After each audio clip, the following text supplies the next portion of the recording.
Hey everyone, and welcome back to the channel. If you're like me, the finale of Game of Thrones left you with a ton of questions. But one of the biggest was, what happens next? Especially for one character who, against all odds, managed to survive it all. Tyrion Lannister, the Hand of the King. Imagine this, a new series, set in the aftermath of the Great Wars. King's Landing is slowly being rebuilt, but the scars run deep. At the center of it all is Tyrion, serving King Bran, the Broken. The title? Simple, yet powerful. The Hand of the King, This wouldn't be a show about dragons and ice zombies. No, this would be a gritty, sharp-witted political thriller mixed with a healthy dose of dark comedy. Think The West Wing meets Succession but with more wine and way more lingering threats of assassination.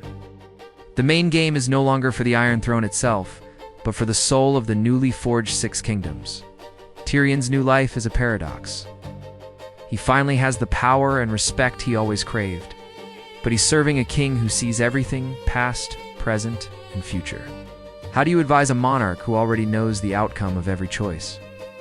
It's the ultimate intellectual challenge, even for a mind like Tyrion's. Every morning he walks into the small council chamber, a room filled with familiar faces and new players. There's Bronn, now Lord of Highgarden, constantly complaining about taxes and probably trying to build a new brothel in the Reach. There's Samwell Tarly, the Grand Maester, trying to balance logic and history against the chaotic reality of politics. And Sir Brienne, the head of the Kingsguard, whose unwavering honor is both a shield for the realm and a constant glaring reminder of the compromises Tyrion has to make every single day.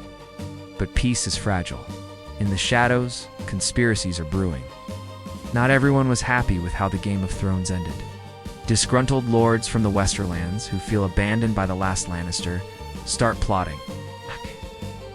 Up in the Iron Islands, a new, ambitious leader emerges, seeing the new regime's focus on peace as a weakness to be exploited.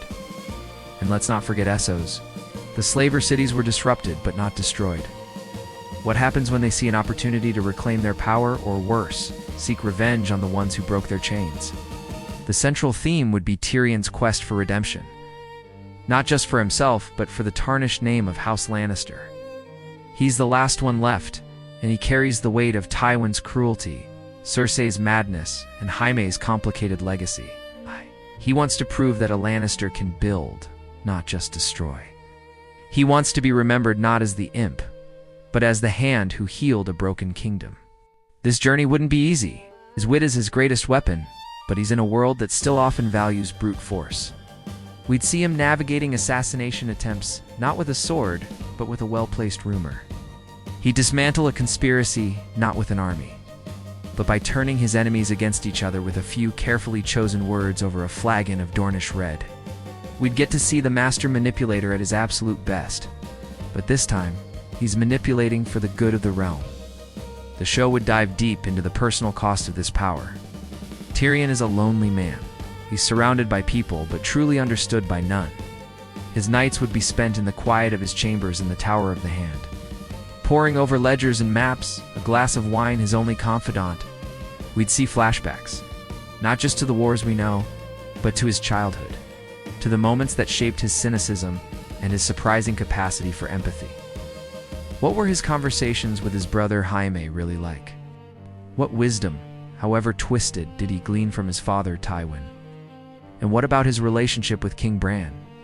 It would be fascinating. Tyrion, the man of words, trying to connect with a king who exists beyond them. Bran might offer a cryptic vision of a coming threat of famine in the north. A pirate fleet gathering in the Stepstones, and it's up to Tyrion to decipher the puzzle and convince a skeptical small council to act on a prophecy. It's a battle of faith versus logic, with Tyrion caught right in the middle. Old enemies would resurface in surprising ways. Perhaps a Sellsword once hired by Cersei is now a key witness in a trial. Or maybe a distant cousin from a lesser branch of House Lannister arrives in King's Landing, claiming a right to Casterly Rock and bringing with them all the old baggage and ambition that Tyrion has tried so hard to escape. The past is never truly dead in Westeros. The series would also explore the New World Order. Does the no independent North, under Queen Sansa, interact with the Six Kingdoms? Their relationship would be a tightrope walk of diplomacy, sibling affection, and political tension. Tyrion and Sansa have a shared, traumatic history. They were once married, a political pawn in a cruel game. They are two of the most powerful people in the world. Their letters and state visits would be crackling with subtext, a chess match of respect and mistrust. Can they truly be allies, or are they destined to be adversaries? The visual style would be crucial. King's Landing, half rebuilt, half ruin, a perfect metaphor for the state of the kingdom. The opulence of the Red Keep would be contrasted with the grit and poverty of Flea Bottom, constant reminder of the people Tyrion is ultimately fighting for. The show wouldn't need massive CGI battles. The real action would happen in hushed conversations in darkened rooms. In the tense silence of the small council, and in the flicker of understanding or betrayal in a character's eyes. Ultimately, The Hand of the King would be a story about the difficulty of doing good in a world accustomed to evil. It's about the burden of survival and the endless, exhausting work of building a better future. Tyrion Lannister has won the Game of Thrones. He survived. But as he would quickly learn, winning was the easy part. The real challenge is what comes after. Can one man's wit truly be mightier than the sword? Can a Lannister at long last pay his debts to the world by saving it? That's a story I would watch in a heartbeat. What do you think? Would you be on board for a Tyrion Lannister spin-off? What storylines would you want to see? Let me know down in the comments. I'd love to hear your ideas. Thanks so much for watching, and if you enjoyed this deep dive, make sure to hit that like button and subscribe for more content on all your favorite shows. See you in the next one.